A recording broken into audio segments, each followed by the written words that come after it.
जय हिंद साथियों, स्वागत है आपका आपके चैनल राइट वे स्टडी में। दोस्तों ये सेशन मैथमेटिक्स का है और हम लोग जो है मैथ में 10th क्लास की पढ़े थे मैथ, और एक्सरसाइज नंबर 7.3 चल रही थी 7.3 चल रही थी, जिसका 2 क्वेश्चन हो गए थे और ये तीसरा क्वेश्चन लेकर मैं आया हूँ। ठीक है, तो तीसरा क्वेश्चन क्या कह रहा है कि शीर्षों इतने इतने और इतने वाले त्रिभुज। तो सबसे पहले एक मैं त्रिभुज बना लेता हूँ इस प्रकार से। ठीक है, ये त्रिभुज बन गया ए बी और ये सी त्रिभुज हो गया, जिसके निर्देशांक 0, -1, 0, -1, बी के मान लेते हैं कि 2, 1 दिया हुआ है, 2, 1 दिया हुआ है, और सी के 0, 3 इस प्रकार से दिया हुआ है। ठीक है, इसके बाद क्या कह रहा है, त्रिभुज की भुजाओं के मध्य बिंदु। अब इन भुजाओं का जो मध्य बिंदु होगा इस प्रकार से, इसका मान लेंगे कि ये है और इसका ये हो गया। ठीक, तो ये आपका डी, ई और एफ भुजाओं के मध्य बिंदुओं से बनने वाले त्रिभुज का क्षेत्रफल ज्ञात करना है। इन भुजाओं के मध्य बिंदुओं से जो ये त्रिभुज बन के तैयार हुआ है, इस त्रिभुज का क्षेत्रफल ज्ञात करना है। फिर इसके बाद और कह रहा है इस क्षेत्र का, मतलब जो ये वाला क्षेत्र निकला, मान लो कि ये आपका A1 होगा और ये बड़ा वाला आपका A2 होगा, तो A1 अनुपात A2 ये भी आपका ज्ञात करवा रहा है। ठीक है, तो अब हम चालू करते हैं। तो सबसे पहले क्या करते हैं हमें कि जो बड़ा वाला त्रिभुज दिया हुआ है उसका क्षेत्रफल निकाल लेते हैं। सबसे जो बड़ा वाला त्रिभुज दिया है उसका क्षेत्रफल निकालते हैं। तो त्रिभुज ABC का क्षेत्रफल, त्रिभुज ABC का क्षेत्रफल 1/2 और यहाँ पे एक बार जो है x1 y1 x ऐसे करके जो है आप लोगों को लिख लेना है। ठीक है, तो यहाँ पे मैंने ब्रैकेट लगा लिया।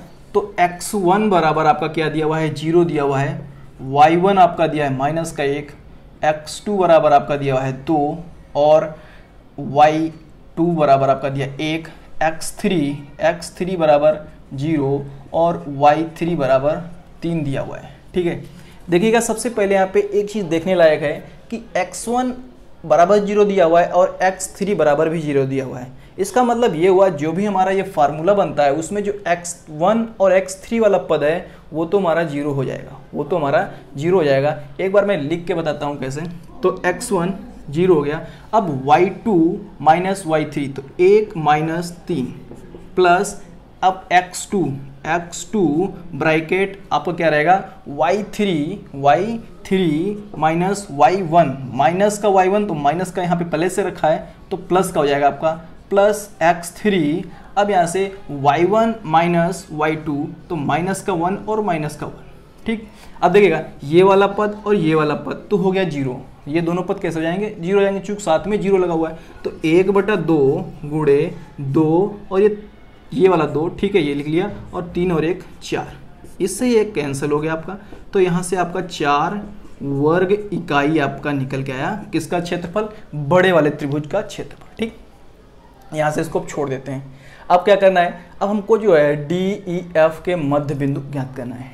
तो यहाँ से लिखेंगे D के निर्देशांक, D के निर्देशांक क्या हो जाएगा, ये पॉइंट और ये पॉइंट है, तो x1 + x2/2 और यहाँ पे y1 + y2, तो y1 और प्लस y2 तो माइनस का हो जाएगा 2 इस प्रकार से। तो ये अब हम सोल्व करेंगे तो निकल के आएगा 2/2 और ये आपका 0/2, अर्थात इसका मान जो निकलेगा वो 1,0 निकलेगा, 1,0 निकल के आया। इसी प्रकार से हम ई के निर्देशांक देखिएगा, ई का ये है तो अब ये 2 आपका हो गया, तो 2 + 0/2, अब 1 + 3/2, तो ये आपका क्या हो जाएगा 2/2 और 4/2, तो निकालेंगे तो ये निकल के आएगा 1 और ये 2, तो 1,2 निकल के आया, 1,2। अब हमको f के चाहिए, किसके चाहिए, f। तो f के निर्देशांक, f का निर्देशांक देखेगा तो ये दोनों पद हुए। ठीक है, तो ये 0 तो 0 + 0/2 और 3 + 1, तो 3 और +1, 1 की जगह पे कितना दिया हुआ है, माइनस का 1 दिया हुआ है, तो ये हो जाएगा। तो इसका निकलेगा 0 और ये 2/2, तो 0, 1 निकल के आया, 0, अब एक बार यहाँ पे मैं लिख भी देता हूँ, इसका आपका 1, 0, ठीक है, ये आपका 1, 2 और जो एफ का निकला है वो 0, 1 निकल के आया है, ठीक है, ये निकल के आया दोस्तों।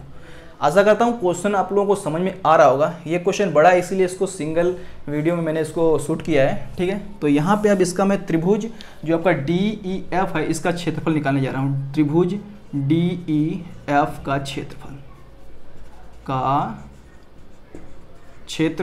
क्या हो जाएगा, 1/2। अब आपका x1 आपका अब इसके लिए जो है मैंने बताया है कि इसमें अलग हो जाएगा। किसी को भी मान लीजिए कि हम D से चल रहे हैं तो यहीं से हम ले रहा हूँ, तो एक बार यहाँ पे मैं लिख भी ले रहा हूँ। तो x1 बराबर 1, y1 बराबर 0, x2 बराबर 1, y2 बराबर 2, x3 बराबर 0 और y3 बराबर आपका 1, ठीक है। एक बार लिख लेना है तो ऐसे क्या है गलत नहीं होगा आपका। तो x1 बराबर हो गया 1, ठीक। अब आपका क्या होगा यहाँ से y2 माइनस y3 आपका कितना दिया है 2, y2 माइनस y3 आपका है 1, ठीक, प्लस x2 बराबर 1 दिया हुआ है, अब यहाँ पे क्या होगा y3 माइनस y1 तो ये 0 हो गया, और प्लस अब x3 आपका 0 दिया हुआ है तो इसके अंदर जो भी आपका मान आएगा वो 0 ही हो जाएगा, ठीक है। तो 1/2, 1 गुणे 2 से 1 कम करेंगे 1 आएगा, और प्लस यहाँ पर भी आपका 1 ही रहेगा, यहाँ से 1 और ये 1, तो 1 और 1 आपका हो जाएगा 2, तो यहाँ से आपका निकल के आया 1। तो जो छोटा वाला त्रिभुज आया उसका जो क्षेत्रफल निकल के आया वो आपका निकल के आया 1 वर्ग इकाई, अर्थात हम ये कह सकते हैं कि DEF का जो क्षेत्रफल निकल के आया वो 1 वर्ग इकाई निकल के आया। आपका ये पूछ रहा था यहाँ पे कि मध्य बिंदुओं से बनने वाले त्रिभुज का क्षेत्रफल ज्ञात कीजिएगा, तो एक आंसर तो आपका ये हो गया। अब दोस्तों ये बोर्ड तो भर गया है, ठीक है। मैं यहाँ पे इसको इतना साफ कर रहा हूँ, इसको देखते हैं दोस्तों। यदि आप लोगों के कुछ भी समझ में नहीं आता है तो कमेंट करके बता सकते हैं, मैं उसको दोस्तों अपनी तरफ से फिर से एक बार कोशिश करूंगा और आपको बताऊंगा। आपका दोस्तों साथ रहा यदि तो दोस्तों हम लोग बहुत आगे तक जाएंगे। आप लोगों जो हमारा जो उद्देश्य दोस्तों है शिक्षा ये है कि फ्री में सभी लोगों को शिक्षा मिले, ठीक है।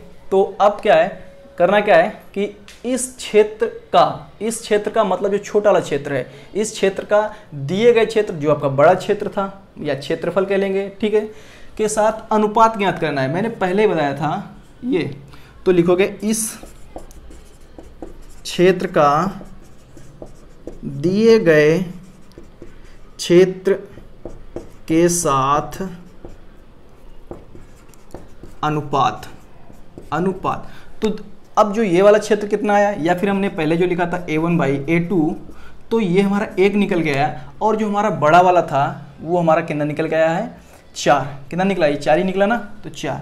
तो अनुपात आपका निकलेगा 1:4 का अनुपात निकल गया है, 1:4 का अनुपात निकल गया है। तो आशा करता हूँ दोस्तों ये क्वेश्चन आप लोगों को समझ में आया होगा। दोस्तों ये कोई भी क्वेरी करनी है तो आप लोग कमेंट बॉक्स में कर सकते हैं। वीडियो को देखने के लिए बहुत बहुत धन्यवाद। जय हिंद, जय भारत, वंदे मातरम।